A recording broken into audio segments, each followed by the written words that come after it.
যেতিয়া অৰ্জুনে ক'লে যে প্ৰভু মই যুদ্ধ কৰিব নোৱাৰোঁ, এইসকল মোৰ নিজৰ ঘৰৰ মানুহ, মোৰ সম্পৰ্কীয় মানুহ, তেওঁলোকৰ ওপৰত মই অস্ত্ৰ তুলিব নোৱাৰোঁ। তেতিয়া অৰ্জুন এটা মানে দুশ্চিন্তাত আছিলে, কি কৰিব, তেওঁ ডিচিশ্যন ল'ব পৰা অৱস্থাত নাছিলে। তেতিয়া কৃষ্ণই কৈছিলে ক্লাইব্য মাছ মা গামাপাৰ্থ নৃত্য উপপাদ্যতে শূদ্ৰম হৃদয় দৌৰ্বল্যম তত্ত্বোত্তিষ্ঠ পৰন্তপ।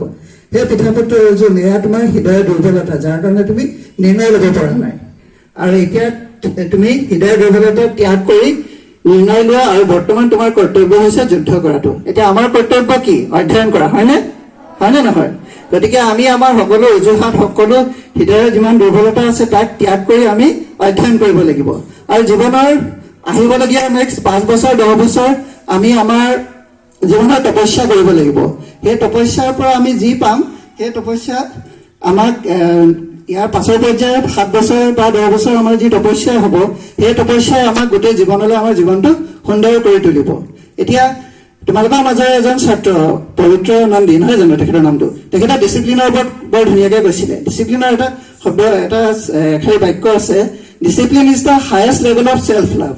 এতিয়া যেতিয়া আমি ডিচিপ্লিন থাকিব আমাৰ জীৱনত, আমি জীৱনত যি বিচাৰোঁ সকলো পাম, হয়নে? গতিকে আমি এতিয়াৰ পৰা নিজকে অনুশাসন কৰিব লাগিব।